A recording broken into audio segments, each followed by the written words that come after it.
My next guest is Kyle David. Kyle is the CEO of KDG, a professional technology services and business advisory firm.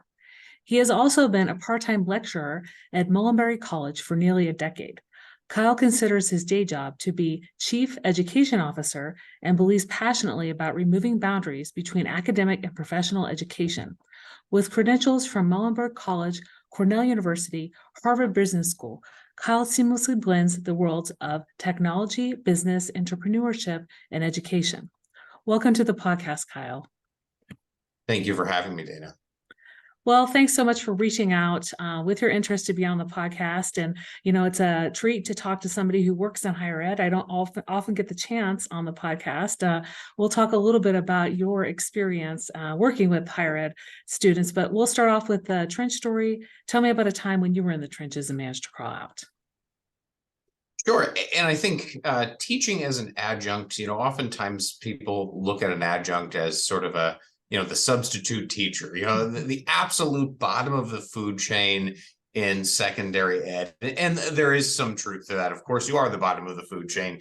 But I think, there's an inherent challenge that comes as an adjunct, particularly when I spend most of my day in the professional world. Mm-hmm. And that is meeting every student where they are, because Muhlenberg is a traditional four-year private school. And it's very challenging for your private school. So we have a lot of very, very smart kids, but their entire lives have been in academia.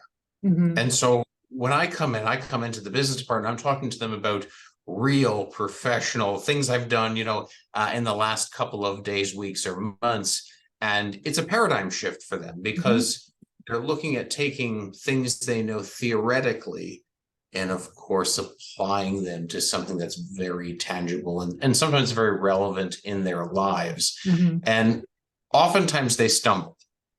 And I think that's where I learned one of my biggest lessons early in academia. And that was managing that stumbling point gracefully, particularly for high-performing students who aren't used to being there. And so I always sort of relate it to, if you want to play basketball and you read every book on basketball, you watched every game, you watched YouTube videos on technique, you practiced in the driveway, or, even inside of a gym, you would think you know a lot about basketball, and they'd stick you on the court for your first game and you'd fall apart. Mm-hmm. And it'd be humiliating and it would be defeating and it would really challenge your sense of self. And that's exactly the situation that I ran into. One of my first classes was there was a very large portion of the class that was a foreign exchange student from a different country, of course. And a lot of these students, if you thought we had great students to begin with, a lot of these students had to work extra hard because English was a second language for them. Mm-hmm. And they had risen to a certain level of performance, and after giving real life case studies and giving them challenges where they had to really intuit things based upon some of the stuff I taught in class, a lot of these kids who had been so used to knocking it out of the park, either by total brilliance or sheer willpower and grit, absolutely stumbled. And it was tough for them to recover. And it also put me in a very awkward position as well, because when all you know is the academic paradigm of the teacher teaches, you learn, you regurgitate. Mm-hmm.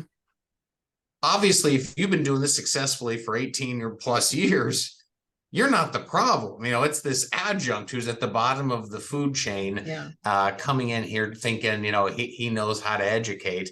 And so I really had to start to rebuild trust on two levels. One, I was a competent professor and was going to give them things that they could then take into their professional lives, as well as the remainder of their academic lives. And I was mostly teaching seniors at the time. So it was, there was a gear towards the professional world.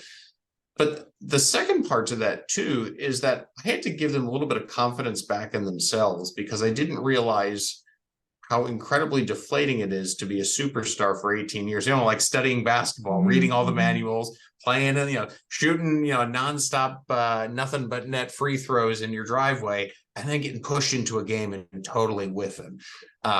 That's a huge confidence breaker. Mhm.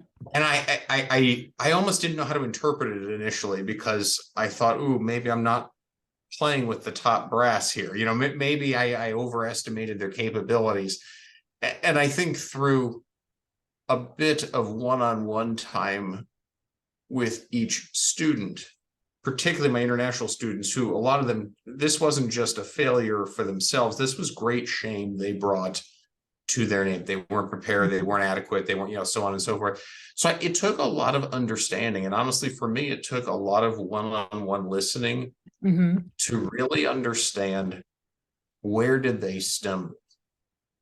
And where it came down to, I think, was overconfidence. They were overconfident that the skills that they had built in academia were going to carry them forward in the professional world.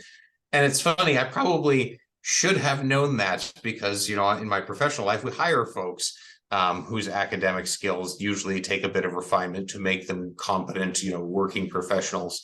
But looking at it on the other side of graduation, listening to students, helping them to understand that knowledge and intellect is not the same as execution and delivery, and bridging those two things together. What it did for my students, and quite frankly for myself, because I had a bit of a jolted confidence as well in my ability to do this, but I think what it really did for my students was it gave them a new perspective on how to look at skill building and what it really takes to follow through with knowledge. And I love teaching. I love teaching because I've gotten better at that over time, and I've anticipated that with students and helped them get there. And once you start to build the muscle memory of learning something theoretically, putting something into sort of a safe practice area, a case study or something that's a low consequence real life exercise, and then going into the big leagues and trying it at varying levels of immersion. Boy, once you get that skill down, it's addictive, because you realize not everybody has the academic foundation. So they start midway through, and they just start practicing, and by virtue of repetition, they go straight to execution without ever really knowing why. They sort of learn the mechanical process, and you really develop people as intellectuals when you can take them through that entire chain. And I have to say, as a educator, of course, the most gratifying thing in the world is to receive a note from a student that says, I was able to achieve X, Y, and Z because of something, that I learned at Muhlenberg. And I have to say, they're almost predictable at this point. And I think, I don't know how to say that with any more humility, but it's the greatest thing in the world. It's the greatest thing in the world because it doesn't diminish the work the student put in for the past 18, 20 years. It doesn't marginalize them. In the professional world, the professional world has a tendency to do that, particularly in corporate jobs. We take somebody and we tell them, nothing, you're going to have to learn the ropes, yada, yada, yada. Well, not quite. If you teach somebody to take that education, then parlay that into action, you start to build that muscle. All of a sudden they become very quick superstars wherever they go because they have that academic foundation. They're not shamed when they walk through the door of a private organization, and their confidence is boosted in a way that allows them to continue that flywheel and build more knowledge and build more intellect and execute it faster. And I think that's at Muhlenberg, it is certainly not just me. I think this is something we do very well across the board. We really do a fine job of allowing students to flex their academic muscle, but then flex it again in practice, and show what it's like to have to demonstrate knowledge in execution. And couldn't be prouder of that. But it took quite a bit of learning on my part to fully embrace the magnitude of the 25 plus students' lives I had sort of abruptly destroyed momentarily and sort of had to rebuild really quickly, not exactly knowing everything that I was doing. Well, it sounds like you've done a lot of self-reflection on this and how that, you've grown as an educator through the process, through learning about how your students learn and how to best support them. I wanted to talk to you about technology, just being an entrepreneur and innovator.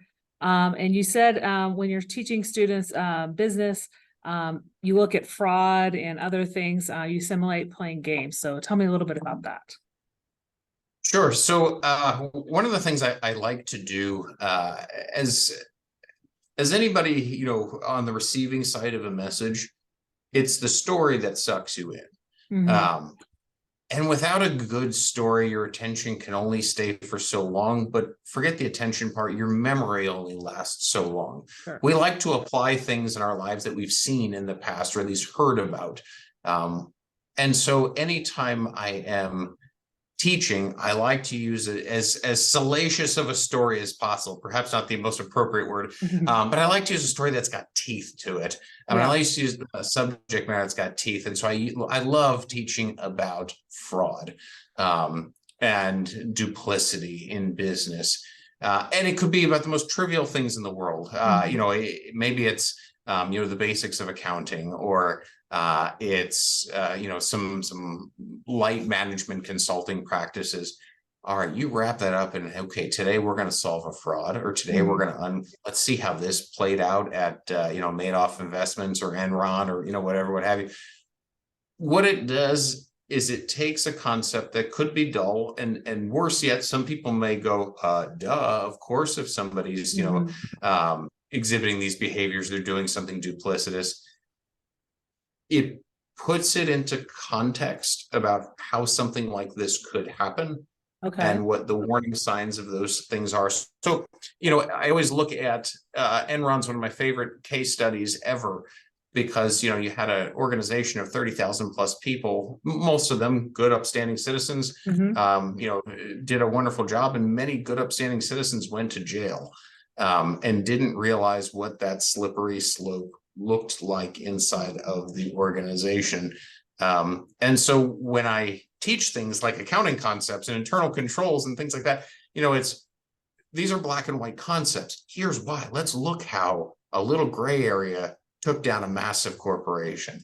And let's look at how easy that is to spot externally, from an outsider's point of view, because plenty of people knew that Bernie Madoff was a fraud. It was a mathematical impossibility, but like Stockholm syndrome, we just kept doing, we just kept believing. And a lot of academic rigor comes from challenging norms, and so there's many lessons that can be learned from that that I like to impart upon employees at our organization and students alike, because they're lessons that stick. And then you can go back, oh yeah, remember that thing with the Enron, and then not everybody remembers all the details, but over the course of time, you tell enough stories, enough engaging stories, and people start to really remember them and apply them. There is a professor at Muhlenberg that liked to start off a lot of operations classes. He would come into the room and he'd say, "You got to help me save my marriage today." And it was a total ruse. His poor wife, had to deal with it. But he would make this whole story up about how there's some operational challenge in his household, and it would relate directly to the material. And you best believe all of the students that came into front of my class, they were all operations and information system experts. I mean, because they never forgot the time that whatever, he didn't buy the right apples at the grocery store and his wife was upset with him, or something of that sort. Sort that kept them engaged in seemingly mundane topics that have real life impact. And it's always, one of the things that's tough about the topic of business is it's everybody's fallback. There's some people that go and say, I want to study business, very passionate about business, but that's usually the degree you get, like life insurance. It's like, well, I'm really passionate about this, but I got business as a fallback. And people do that because they think business is a very simple, it's just, it's intuitive supply and demand, and It's incredibly complex. It's incredibly complex and it's incredibly nuanced. And the more people simplify it, the more it gives them a false sense of security that they understand the topic thoroughly. And so the rarity that I've seen in the world is somebody who really understands the practice of business down to the fundamental level and doesn't over trivialize sort of throwaway concepts. And so that's also one of the other difficulties that I have faced in my career in education and in the professional world, is taking concepts that people want to make intuitive and getting them to realize they're anything but, and they're really nuanced and they're really layered and they're really complex. And, you know, something like fraud, you know, okay, don't lie, don't cheat, don't steal. Well, not exactly the issue at hand here. And how to recognize that over time, and how to understand nuanced and layered concepts. I think that is one of the real pleasures of the liberal arts, in allowing people to see things from different dimensions, challenge them, but understand where the nuances lie that interlink all of them, instead of somebody saying, oh, I'm never going to use Shakespeare the rest of my life. Oh, but you are. You just don't know it yet. Yeah. Yeah. And I want to hear a little bit about kind of some of the risk. I would say you taught, you tend to teach fourth-year students who are ready to go into the real world. So you want them to have fun in your class. So how do they use some of these situations in real world and practical application in terms of taking risks? So there's a couple of different ways that I like to challenge students to be uncomfortable. Because, you know, as I always say to students and colleagues alike, discomfort means you're growing. Comfort means you're not. So you got to have a sense of comfort being uncomfortable. And so when we do case studies in class, oftentimes I have them act them out. So I will literally create a screenplay, or, you know, a script, if you will, and we will walk through the practicalities of a case study. In a lot of the classes that I teach privately for KDG, we do a lot with respect to customer experience. And so I make them very immersive. We talk a lot about McDonald's milkshakes. It's one of the case studies that we use. We buy McDonald's milkshakes for everybody in the class, so they can sit there and they can stir them and they can taste them. It becomes very tactile in class as we're telling the story about the real business challenge of getting that milkshake in that cup consistently, you know, across, you know, about 80,000 restaurants at this point. It's a big challenge. And so when they can feel the product, it gives them more sense of ownership over the story. And so then you're invested. So now when I put you in an uncomfortable position of having to now ask questions and be a management consultant for McDonald's on the spot while you're holding the milkshake, you just heard the story, it gives you a different sense of just, oh, I read something in a book and now I have to answer a question about it. Now you're bought in. Now you're literally drinking the milkshake, not the Kool-Aid. And I always think that's a fun way to teach, because even the students that aren't particularly engaged all of a sudden perk up. And who doesn't like a milkshake? I mean, it's not the best milkshake in the world, but I mean, it's enough to keep you involved. And inside of my class, I really think it's important to give students the opportunity to control a narrative in a way that allows them to be publicly wrong. I mean, they could be right too. But we do a lot of exercises where they become the decision maker. They become the CEO, and the class is allowed to challenge them. And they do it live. And sometimes it goes in crazy directions. We got to reel it back in. But what often comes from it, it's not necessarily the being right or even the subject matter at hand. The muscle they're flexing professionally is being wrong publicly. That's a great muscle to flex, because we're all going to be wrong plenty of times. It's how you roll off of that that's the most important.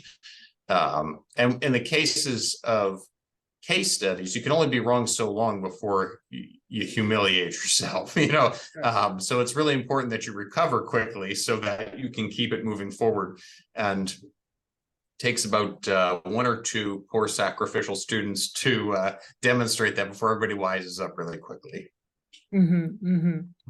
I wanted to talk to you about some of your materials that you have on public domain. So you have some pre-recorded lectures that's about talking about business to the post-pandemic economy, interpersonal relationships. So what are other topics that people can access, and where can they access this? Great. Thank you for asking. The vast majority of the information that I put out publicly is all geared around customer experience and building sustainable and durable enterprises. Okay. You can find a lot of webinars, which are a lot of them are just the college lectures that I do, sort of dressed up a little bit. But they're on our website at www.kyledavidgroup.com. I think the biggest webinar that I'm most well known for is the one that we do on business models. I think I've probably done that so many times I can do it in my sleep now. But it sort of hits on all the things I've talked about here today, Dana, about engagement, getting people sucked into the story, making them buy into a mundane topic such as a business model, and then cracking that nut open and realizing, whoa, this is not what I thought it was. This is not just a simple throwaway concept. It's actually something that's predictable yet nuanced, and requires a lot of thoughtfulness in order to get it right consistently. We call it a drinker's guide to business models. I teach college students. So it's always the hook to get them to show up to class. We're going to talk about drinking for a night. Sure enough, it works. Like you said, it's something to get them hooked in. Exactly. You also work with student advisement and try to get that pipeline going from the high schools into the colleges for business students. So how do you maybe work with some of these high schools and talk to those students who are interested in going into business? Sure. So over many years, I've worked either directly with high schools or two-year colleges. And for me, and this is really a pet passion of mine, it's getting people excited about business. And, I mentioned earlier, it's that fallback subject. It's never the one, it's never the first pick. And if it is the first pick, everybody just sort of makes this grand assumption of, oh, they're just going for the money. There's a soulless corporate suit in the making there. And it's anything but. Business is such an exciting topic. And it is so important that people learn deeply about the mechanics of business, because when you do, it unlocks so many opportunities. Even if business is not the domain in which you want to fulfill your life, it unlocks so many opportunities by understanding how the rule book works in a capitalistic system, and what are the best ways to act, what are not the best ways to act, and just like anything else, many layers involved there. And sort of the joke that I've always tell is that most people think that they were born to two parents with an immediate marketing and business degree, and it's certainly not the case. And so when I talk to students that are very young in their academic lives, high school or sometimes tech school or a two-year college, one of the things I try and get them excited about is that studying business doesn't mean you just have to be a suit in a back room somewhere. There's so much that you can do with it and can empower other pursuits of yours. If I'm at a technical school and what you want to do is become a plumber, learning business can make you a great plumber instead of just somebody come and fix the job. And so, I think that's more than anything else when I'm helping to or working to talk to students, it's excitement. It's seeing my passion at play for this subject, and then making it tangible in their lives, however that may be, to whatever age and demographic I'm talking to, because I'd like nothing more than some good, wholesome, ethical people to be passionate about business, because the outcomes there are just tremendous, and it gives my sport a good name, if you will. Maybe someday it won't be the fallback subject. Yeah, yeah. Well, I think we've had a great conversation about how you motivate students and what you've learned about how to better teach your students and get them engaged. Out of everything we've talked about on the podcast today, what's one thing you'd like listeners to remember?